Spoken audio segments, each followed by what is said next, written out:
time for my favorite social. Time to get antisocial. Hit him, dog. Darnell Smith. Yes, sir. Oh, I lost the bet to Jimmy. I promised my Warrior shirt on the segment. Here's what it is, man. Notorious B.I. Jimmy t-shirt. All right, what's popping? Yes, sir. Streets. We're going to start off in the NBA. When D. Wade played his final game last night, but what really got the Twitter streets buzzing was Carmelo Anthony faking his three-point shot after catching a loose ball. The Brooklyn fans were just about ready to explode, and you already know social media wasn't going to let them off the hook. Everyone was throwing some shots at him. Guys, are you starting to feel bad for Melo here? No. What you mean, starting? No. Yeah, because his love doesn't match up to his legacy and to what he is as a player. So, yeah, I mean, I don't feel bad for real because he's winning in life, but y'all need to calm down on the Melo hate. It's just too much, and that's a funny moment. Like, he get the ball, he actually like that. Everybody can't have joy with that. Social media crazy, man. Crazy. Yeah, they are crazy. Man, you're supposed to do that. When the ball comes, it's a natural reaction if you're a hooper. You're like, I forget where I'm at. Eddie a natural shot maker, too. And I'm quite sure he'd made that one, too. And he was like, nah, I'm cool. It wasn't a good look. That's the first time. That's what I mean. I was hoping he just jacked the shot. That was the first time he just did shoot that. it. First time he ever like, I don't like this shot. Y'all gotta have love. It was too risky. If he shoots and miss, it would really kill him. They blamed his jacket. He'd been like, The chain. That would have been a meme. If he had shot and missed, Right. that would have been a meme. Oh, man. All right, yeah. Moving on to Paul Pierce, who's still receiving backlash after saying he had a better career than D. Wade. Someone even put together this graphic comparing his final game stats of a 0-0 to Kobe's, Dirk's, and D. Wade's historic performances. Even fans from his former team in Brooklyn last night let him have it. Take a listen.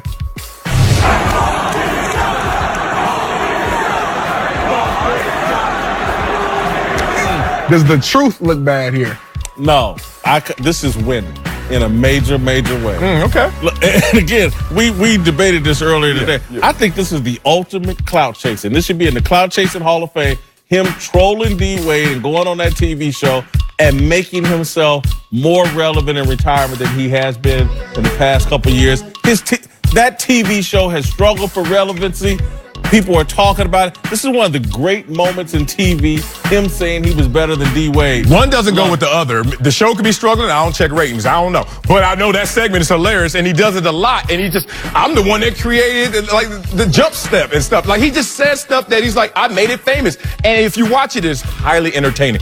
I guess I'm a public defender of Hall of Famers right now, because y'all need to get off of some Paul Pierce right now thinking he got a clout chase with Dwayne Wade when it's an argument who had the better career. You can say Dwayne Wade, but trust me, you're going to have to think twice about it. Yeah, but I'm going to say, hell yeah, it looked bad for him, because all hoopers, that graphic alone, because all hoopers, for sure, he got an ego, right? And that's the reason why he stepped out and say, to see triple zeros out there, he didn't scratch the... Did he play? It don't even matter. His last game, he got 0-0-0, and these guys, it looked bad for him. You know what? And it just looked weak. You know, and I know Paul, and I get it, he's not that type of person, but it looked weak at the time and he did it. He also did the same thing when Isaiah Thomas, when they were about to do the ceremony the same night, he came out and said, I don't want his night to be shared with my night. It's just the timing that he said it, the timing he said stuff, it just looked real weak. Yana, I'd like to retort. I want to drop my case.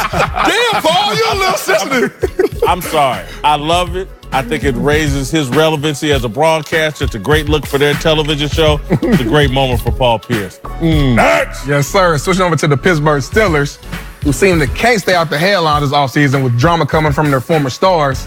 Well, offensive lineman Ramon Foster seems to have found a solution, tweeting out, any former player or affiliate of the Steelers who has an issue with anyone still in the locker room, contact me or Marquise Pouncey. These media takes might give y'all good traffic on your social media outlets, but the guys still in that locker room, who y'all still know personally, have to answer for those comments. He up here sounding like Suge Knight. Man. But do you think this This is a problem in Pittsburgh? Over the death row. I'm going to be honest with you. I love this. I think, again, I think he's trying to quiet the noise and, take it up with me. Let's take this stuff off Twitter. You want to be real about it. Everybody want to act Twitter tough. You remember there used to be studio gangsters? Now there's Twitter gangsters. Didn't you ever get irritated growing up with somebody trying to make everybody get quiet and they say, shut up? Why you yelling and we got to be quiet? Like, you're making it louder in here. He gonna put this out there for the world to say, and I want y'all to calm down. No, and it's weak, it's sensitive. That ain't how the locker room works. Actually, we work well through friction, brother, if you know how to address it. So instead of us just shutting up, how about y'all learn how to address it, because the noise will never stop. And not to add this, they were the one talking. They were the one talking about Le'Veon Bell and the situation was going on. That whole offensive line was the one talking. So if you really want to address somebody, they playing right next to you. Preach. This ain't gonna solve anything in that locker room because the cats that was on that sucker stuff, like throwing out there, not putting their name next to it, they're gonna be like, okay, it's gonna be different. You're gonna have a different dynamic. You're gonna be looking, who was the one saying this? You in the locker room trying to figure out who was the guy saying it, and you have an idea somewhat. That's gonna divide the locker room even more. I want Le'Veon Bell to say something right now. He's like, what? Oh, now y'all got PSAs? Now y'all want to stand up for Antonio Brown about to say something. Just hold on. All right, come on. Time now for Darnell's question of the day. Take it away. It's Darnell. That's my guy. My guy. My question of the day. All right, guys, so we all know LeBron has two very distinct group of friends. His boys he grew up with in Akron, Maverick Carter, Randy Mills, Rich Paul. Then his boys he grew up with in NBA, D. Wade, Melo, Chris Paul. So it got me thinking, and I want to go to Whitlock first. As you grew up and your lives took different paths from your homeboys in the hood, do your professional friends take precedence over your old school friends? I want to clarify, because one thing, let's move this away from LeBron a little bit, because LeBron has made his friends a part of his profession. Exactly. Right. I don't think any of us have done, well, Uncle Jimmy. Yeah, right. Darnell, we ain't boys. Shayna. We gonna do the same thing. Not our boys from the hood. Not our boys from growing up. So that's the question. And so it is a dilemma, I think, a lot of times, because particularly if you guys, professional athletes, attain great wealth, a lot of your friends you grew up with haven't.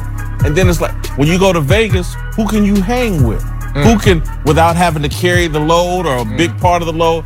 It's a difficult thing to do and navigate.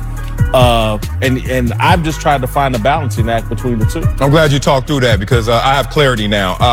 My three closest friends are all from the old school. One from kindergarten, one is my sister, and one is from college. Okay, two from college actually. So that's one thing. When I was in the league, I knew that if I wanted them to roll where I rolled, that I was gonna do 75-25. Like, just show me that you ain't trying to get over on me, chip in, but I'm doing the heavy lifting. I get it.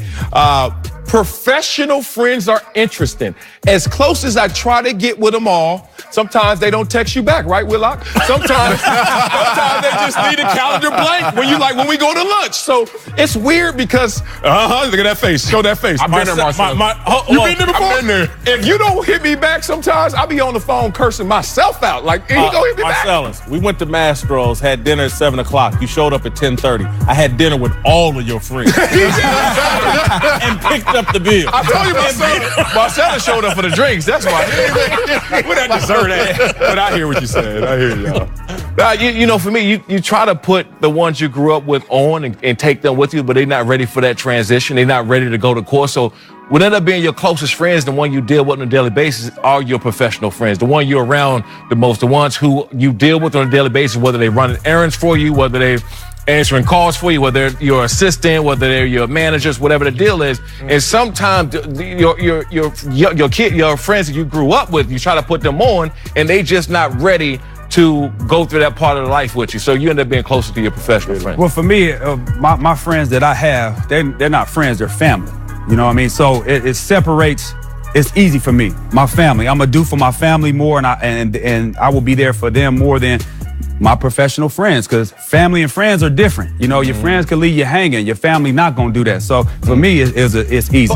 Let me clarify though, Eddie, because I get that, and we're all talking about professional friends, but sometimes when you transition into a more financially secure situation, you start making different friends who, again, it's not their professional friends, just like, oh, I'm making friends that are wealthy like me, and you become very close with them, but then you have your friends from the old days. But to me, it's like that line of that friendship that I created with this person, and it's been, you could click with them, but it ain't as deep as that. But you know what he's saying? Some friends can do what you do. So vacations, a lot of times, just hanging out on the weekends. Hey, we going out tonight. We know if we go out tonight, it's gonna cost thousands. But everybody ain't got that. It's called planning. Tell them, hey, you got to tell them 6 months in advance. Hey, man, we going to go here 2 years. You got to tell them so they can save up. If y'all want to do it, yeah, I'll give you a year if we going to do that. You remember Marcellus's birthday party? Yes, sir. Did you thank me for your food and drink? Thank you, Jason. I appreciate that. More than that, dude walked in, took the whole bill. That's a professional friend. I know how he. Hey, he paid for my burger last night. Thank you. Before he throw that out on another show. Coming up.